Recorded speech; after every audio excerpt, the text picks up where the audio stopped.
BJP और RSS इस न्याय से चिढ़ती है, उस विचार से मेल नहीं खाती।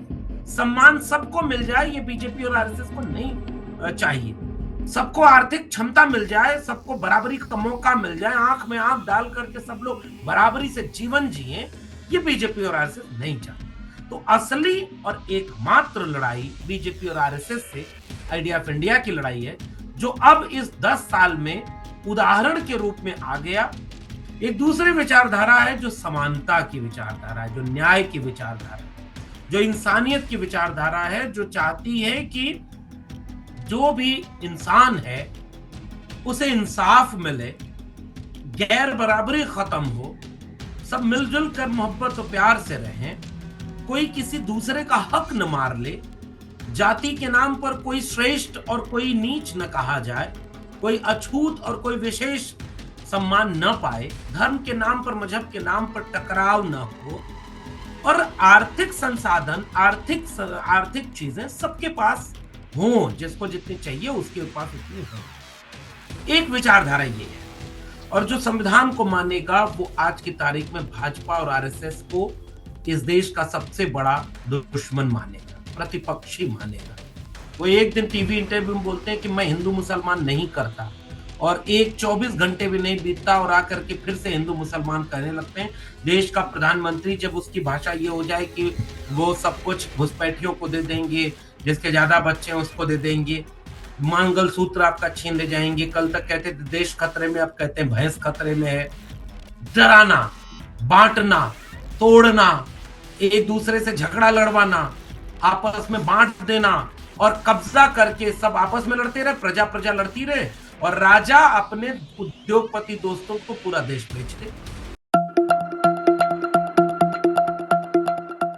मैं आपसे जानना चाह रहा हूँ कि 10 साल जो ये सरकार रही है भाजपा की, इन्होंने एक्चुअली ओबीसी और पिछड़ी जातियों के लिए, एससी एसटी के लिए क्या क्या, इनका कुछ प्लान था भी करने का, या किस बातें थी? और अभी जैसे चुनाव जीतने की बात आती है, चुनाव की बात आती है, तो इनको चुनाव जीतना है, तो ये फिर से वो गाना बजाने लगते हैं अपना पुराना कि हम सबका ख्याल रखेंगे, सबको साथ में लेकर चलेंगे और हम संविधान पर कुछ नहीं करेंगे।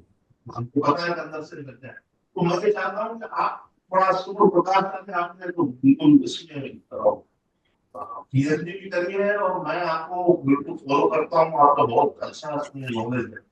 मैं खुद भी जानना चाहता हूँ, और इस वीडियो के जरिए हम लोगों को भी बताएंगे कि क्या असलियत है। जी, बहुत शुक्रिया आपका। और ये आज के समय इस देश का सबसे बड़ा सवाल बन गया है कि इस देश में भारतीय जनता पार्टी का जो पिछला 10 साल का शासन रहा, ये गरीब विरोधी, कमजोर विरोधी, दलित, पिछड़े, आदिवासी, संविधान विरोधी इस तरह का साबित हो रहा है। और ये बात अब केवल विपक्षी दलों के नेता ही नहीं कह रहे हैं, अब ये बात जनता समझ रही है, जनता इस बात के सवाल पूछ रही है और सबूत भी पेश कर रही है। अगर हम सिलसिलेवार तरीके से देखें तो सबसे पहले बीजेपी के 10 साल पर बात करने के पहले हमें ये देखना होगा कि भारतीय जनता पार्टी की मूल विचारधारा क्या है, क्योंकि ये लड़ाई असल में विचारों की लड़ाई है, ये विचारधारा की लड़ाई है। एक तरफ भारतीय जनता पार्टी के विचारधारा जो आरएसएस की विचारधारा है, नागपुर का एक ऐसा संगठन जो दावा ये करता है कि वो एक गैर राजनीतिक संगठन है, लेकिन वो इस देश और दुनिया की सबसे प्रमुख राजनीति कर रहा है। आरएसएस की विचारधारा एक तरफ है जो मुट्ठी भर लोगों के हाथ में सत्ता, संसाधन, अवसर, सम्मान, क्षमता, ताकत, सब कुछ एक कुछ मुट्ठी भर लोगों के हाथ में रखना चाहती है, और बाकी लोगों को केवल प्रजा की तरह कि वो मुट्ठी भर लोगों का इकबाल कायम रहे, वर्चस्व कायम रहे, इसके लिए जो प्रजा की जरूरत होती है, बाकी देश की 90%, 95% जनता प्रजा की तरह रहे। आरएसएस चाहता है कि उच्च उच्च जातियों का जो so called upper class, upper caste कहा जाता है, जिनका हजारों साल का एक वर्चस्व का एक सामाजिक सरोकार रहा है, उसका सामाजिक, सांस्कृतिक, आर्थिक वर्चस्व बना रहे। तो upper caste, upper class, male hegemony का एक विचार है आरएसएस के पास, और उनके जितने भी गुरु रहे हो, चाहे वो सावरकर आरएसएस से जुड़े नहीं रहे, लेकिन सावरकर का विचार दक्षिणपंथी खेमे का विचार है। गोलवलकर, हेडगवार और इन तमाम लोगों ने बंच ऑफ थॉट में गोलवलकर ने साफ साफ लिखी है वो बातें कि क्यों आरक्षण जाति के आधार पर नहीं होना चाहिए, क्यों जातियों के नाम पर कोई भी विशेष सुविधा नहीं देनी चाहिए, और मूल नस्ल का सवाल उन्होंने उठाया है, बहुत तरह के सवाल। तो एक विचार आरएसएस का है, एक विचारधारा राष्ट्रीय स्वयंसेवक संघ की है जो मुट्ठी भर लोगों का वर्चस्व कायम रखना चाहती है, और हजारों साल से वो विचार चला आ रहा था, जिसका एक रूप दिखता है आरएसएस में। एक दूसरी विचारधारा है जो समानता की विचारधारा है, जो न्याय की विचारधारा है, जो इंसानियत की विचारधारा है, जो चाहती है कि जो भी इंसान है उसे इंसाफ मिले, गैर बराबरी खत्म हो, सब मिलजुल कर मोहब्बत और प्यार से रहें, कोई किसी दूसरे का हक न मार ले, जाति के नाम पर कोई श्रेष्ठ और कोई नीच न कहा जाए, कोई अछूत और कोई विशेष सम्मान न पाए, धर्म के नाम पर, मजहब के नाम पर टकराव न हो, और आर्थिक संसाधन, आर्थिक चीजें सबके पास हों, जिसको जितनी चाहिए उसके पास उतनी हो। एक विचारधारा ये है। इस विचारधारा में आप हजारों साल के इतिहास में पाएंगे तो गौतम बुद्ध का इतिहास मिलता है, जो समानता और न्याय का विचार मिलता है, वैज्ञानिक दृष्टिकोण का विचार मिलता है। कबीर, रैदास, पलटू दादू, भीखा, बुल्ले शाह, बाबा फरीद, गुरु नानक, चोखा मेला, बसवन्ना, और वहां से लेकर के ज्योतिबा फूले, सावित्रीबाई फूले, छत्रपति शाहू जी, बाबा साहब डॉक्टर भीमराव अंबेडकर, डॉक्टर राम मनोहर लोहिया, और उसी विचार में आप करीब पाएंगे गांधी का विचार, नेहरू का विचार, तमाम उन समानता वाले लोगों का विचार, बीपी मंडल का विचार। ये एक लंबा इतिहास है। हम ये कह रहे हैं कि आरएसएस के विचारधारा पर चल करके बीजेपी उस मुट्ठी भर लोगों को ताकतवर बनाने चाहती है, उनका वर्चस्व बनाए रखना चाहती है, और दूसरी तरफ एक आइडिया ऑफ इंडिया का विचार है जो सबको बराबरी चाहता है। हजारों साल का जो एक इतिहास गैर बराबरी का है उसको दूर करना चाहता है। अब दूर करने के लिए उसने टूल क्या डेवलप किए? भारत का संविधान। पहले बहुत सारे की किताबें लिखी गई, बहुत तरह की किताबें अच्छी हैं, खराब हैं, बहुत तरह की चीजें, जिसे जो मानना था माने। 1950 में, यानी 26 नवंबर 1949 को आखिरी बैठक के बाद 26 जनवरी 1950 में इस देश ने एक ऐसी किताब को अपना मूल मान लिया जिसमें आइडिया ऑफ इंडिया था। सबको सबके हिस्से का हक, अधिकार, सम्मान, न्याय मिल जाए। बीजेपी और आरएसएस इस न्याय से चिढ़ती है, उस विचार से मेल नहीं खाती है। सम्मान सबको मिल जाए, ये बीजेपी और आरएसएस को नहीं चाहिए। सबको आर्थिक क्षमता मिल जाए, सबको बराबरी का मौका मिल जाए, आंख में आंख डाल करके सब लोग बराबरी से जीवन जिए, ये बीजेपी और आरएसएस नहीं चाहती। तो असली और एकमात्र लड़ाई बीजेपी और आरएसएस से आइडिया ऑफ इंडिया की लड़ाई है, जो अब इस 10 साल में उदाहरण के रूप में आ गया। कंपनियों को पहले कहा देश नहीं बिकने दूंगा, एक एक सिलसिलेवार चीजें बेच डाली, आरक्षण को कमजोर किया, दलित, पिछड़े, आदिवासियों को शिगुफा दिखाया कि देखो आपके बीच का राष्ट्रपति बना रहे, हम खुद ओबीसी हैं, हमने मुख्यमंत्री देखो ओबीसी बना दिए, हमने देखो आदिवासियों को मुख्य। लेकिन पॉलिसी अटैक ये हुआ कि गवर्नमेंट एजुकेशन और गवर्नमेंट एम्प्लॉयमेंट, इन दो जगहों पर ही सोशल जस्टिस मिल रहा था, और इन दोनों को प्राइवेट हाथों में बेच दिया। तो ये रिजर्वेशन और सोशल जस्टिस की हत्या और उसके खिलाफ चले गए। एक तो बड़ा इशू ये है। दूसरा इशू ये है कि जैसे 2 अप्रैल को भारत बंद इस देश के बहुजन लोगों को करना पड़ा, क्योंकि SC/ST एट्रोसिटी प्रिवेंशन एक्ट, उसमें छेड़खानी हुई थी, और देश के लोग जब सड़कों पर उतरे तो उनको न्याय पाने का एक रास्ता बना। 13 पॉइंट रोस्टर इसी 10 साल 13 पॉइंट रोस्टर आने का मतलब ये था, जिसके लिए मैं तब दिल्ली विश्वविद्यालय में प्रोफेसर हुआ करता था, असिस्टेंट प्रोफेसर एडहॉक बेसिस पर, और हम दिल्ली विश्वविद्यालय से ही वो लड़ाई शुरू की थी।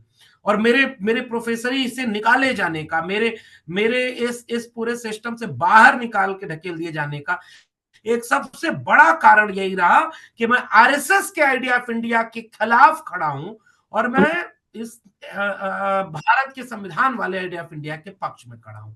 और इसीलिए हमने 13 पॉइंट रोस्टर का विरोध किया।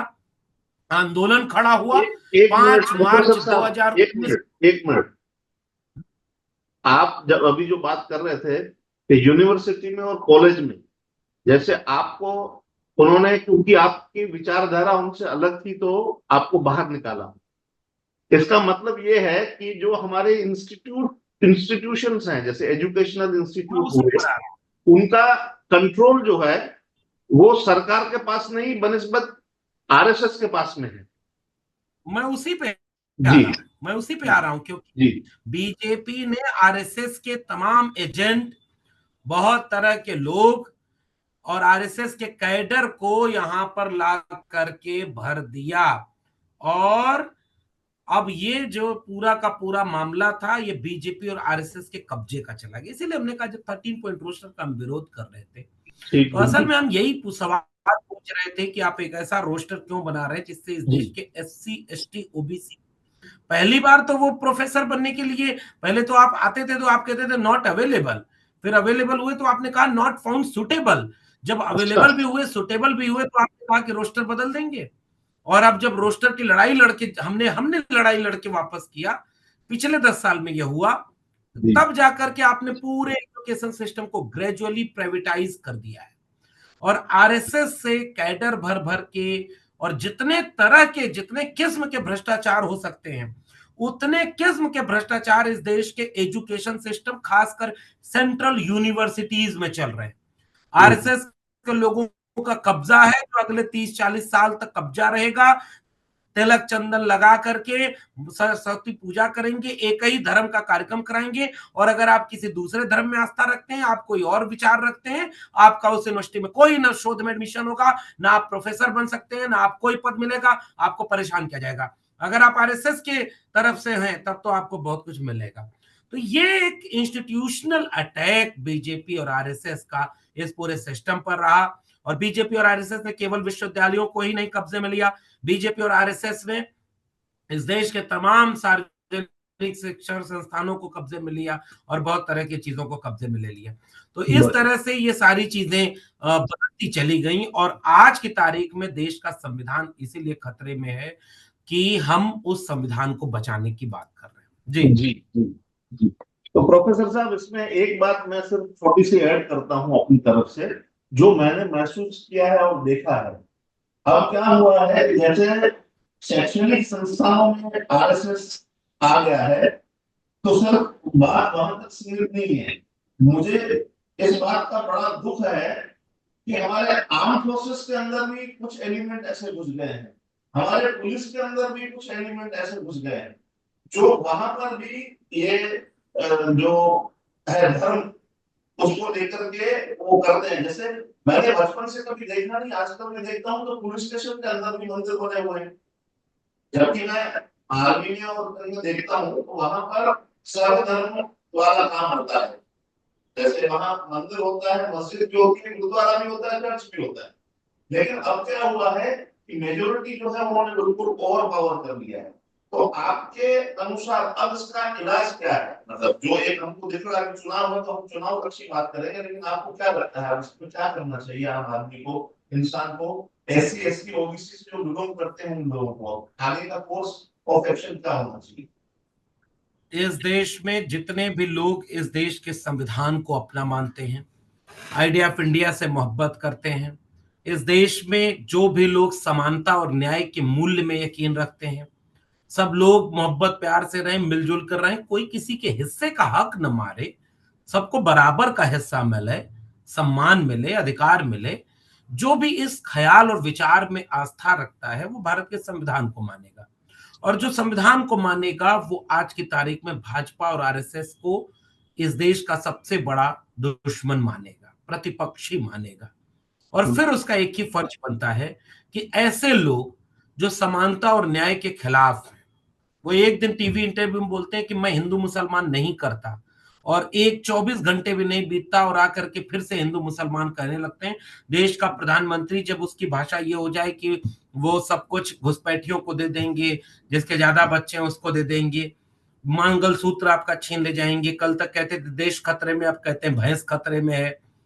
डराना, बांटना, तोड़ना, एक दूसरे से झगड़ा लड़वाना, आपस में बांट देना और कब्जा करके सब आपस में लड़ते रहे, प्रजा प्रजा लड़ती रहे, और राजा अपने उद्योगपति दोस्तों को पूरा देश बेच दे। बिल्कुल। अगर ये गलत लग रहा है, इस देश के दलित पिछड़े आदिवासियों को भी गलत लग रहा है, और इस देश के सवर्णों को भी, जो इंसाफ और इंसानियत में यकीन रखता है, बिल्कुल उसे भी ये लगेगा कि ये हमारे देश के खिलाफ काम हो रहा है। जी। 10 साल में किए गए वादे तो पूरे हुए नहीं, वरना वादों पर आप वोट मांगते कि 10 साल में जो रोजगार का वादा था, महंगाई, किसान, बेरोजगार, नौजवान, इसके वादे जो किए, पेट्रोल डीजल की कीमत का वादा, महंगाई कम करने का वादा, रुपए की कीमत बढ़ाने का, विकास करने का, वो तो हुआ नहीं। जब पूछो रोजगार तो कहते हैं कश्मीर, जब पूछो कि शिक्षा तब कहते हैं 3 तलाक, जब कहते हो महंगाई कम क्यों नहीं हुई तब कहते हैं धारा 370, जब आप कहते हो कि भाई हमारे बच्चों का भविष्य कहाँ है तो कहेंगे मंदिर वहां बना दिया। ये इस देश के मूल बुनियादी मुद्दे नहीं है।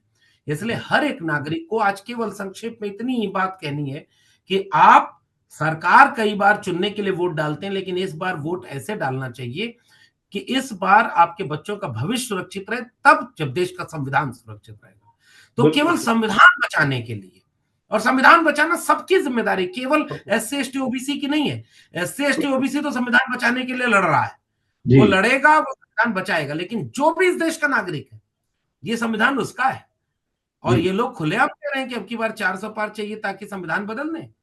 आप कौन सा देश लागू करना चाह रहे हैं? आप तानाशाही लाना चाह रहे हैं? आप इस देश में एक छत्र राजा बनेंगे, और जो आपके खिलाफ बोले, कभी उसको प्रोफेसर की नौकरी से निकाल दो, कभी उसको पत्रकार है तो जेल में डाल दो, कभी नेता है तो उसको जेल में डाल दो, ईडी सीबीआई भेज दो, और जितने लोग बीजेपी ज्वाइन कर दे वो महादेशभक्त हो गए, वो महान राष्ट्रभक्त हो गए।